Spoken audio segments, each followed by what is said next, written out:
Hello guys, welcome to this channel. So last video में हम लोग बात किए थे टाइप्स ऑफ आईटीआर के बारे में। अगर अगर आपका इनकम स्वयं सोर्सेज से है तो आपके लिए कौन सा आईटीआर एप्लीकेबल होगा, इसके बारे में हम लोग डिटेल्स में बात किए थे। अब इस वीडियो में हम लोग बात करेंगे tax related 3 very important terminology के बारे में। ओके, और ये भी हम लोग देखेंगे कि कहाँ इन्वेस्ट करने से आपका कितना तक डिडक्शन हो सकता है, कैसे आप डिडक्शन शो कर सकते हैं। ओके, एंड वो डिडक्शन शो करके कैसे आपका टैक्स जो कि एक सर्टेन अमाउंट तक कम हो सकता है, इसके बारे में हम लोग डिटेल्स में बात करेंगे। और भी एक चीज़ मैं पहले ही बता देना चाहता हूँ कि ये स्पेशली रहेगा ITR 1 वालों के लिए। ओके, चलिए शुरू करते हैं। तो जो 3 बेसिक टर्मिनोलॉजी है, 1 एग्जम्पशन, सेकेंड है डिडक्शन एंड थर्ड है रिबेट। नाउ आपका income minus exemption is equal to आपका gross total income, then gross total income minus deduction is equal to your payable tax. Now tax slab के हिसाब से वो tax payable amount के ऊपर tax calculate होकर जो आएगा वो हो गया आपका tax. Now tax minus rebate हो गया आपका पेएबल टैक्स। नाउ ये एक बेसिक सा फॉर्मूला है। ओके, नाउ अभी बात करते हैं एग्जम्पशन के बारे में। तो एग्जम्पशन 2 टाइप्स का होता है, एक हो गया फुल, एक हो गया पार्शियल। नाउ पार्शियल एग्जम्पशन के अंदर क्या क्या आता है, आपका पेंशन हो गया, इनकम फ्रॉम एग्रीकल्चर हो गया, आपका फ्री म्यूचुअल फंड होगा, ये सब आता है आपका पार्शियल एग्जम्पशन के अंदर। नाउ फुल एग्जम्पशन के अंदर क्या क्या आता है, लीव ट्रैवल अलाउंस, आपका हो गया हाउस रेंट अलाउंस, एंड हो गया चिल्ड्रेन एजुकेशन अलाउंस। ओके, अभी बात करते हैं डिडक्शन के बारे में।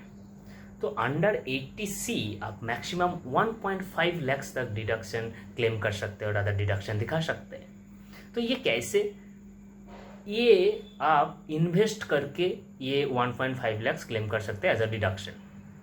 कहाँ इन्वेस्ट करना है, ओके, सो ELSS फंड करके एक फंड होता है, उसमें आप इन्वेस्ट कर सकते हैं। उसके अलावा आपके पास ऑप्शन है public provident fund, national pension scheme, FD, insurance, senior citizen saving scheme, and उसके बाद हो गया नेशनल सेविंग सर्टिफिकेट। ये सब में आप इन्वेस्ट कर सकते हैं। मैक्सिमम एक फाइनेंशियल ईयर के अंदर मैक्सिमम 1.5 लाख तक आप इन्वेस्टमेंट दिखा सकते हैं एंड वो क्लेम भी कर सकते हैं under deduction, under section 80C।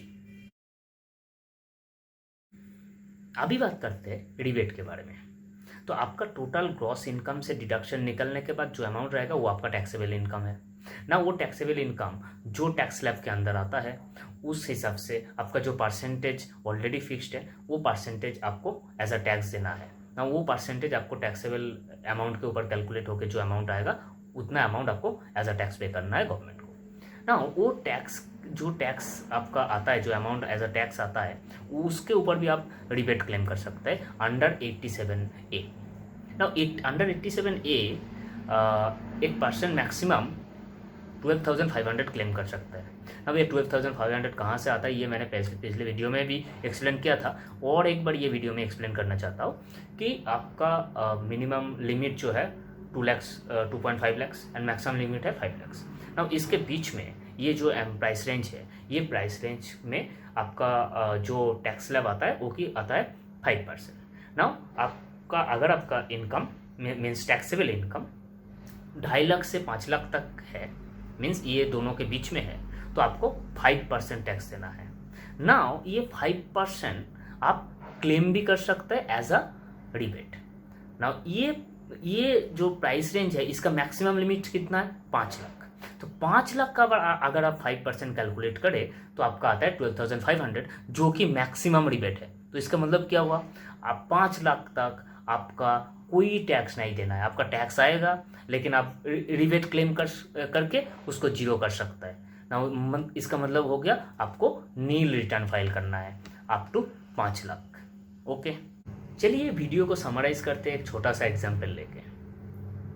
Let's say ज्योतिर्मय एक पर्सन जिसका फाइनेंशियल ईयर 2021 में टोटल ग्रॉस इनकम था 6.5 lakhs।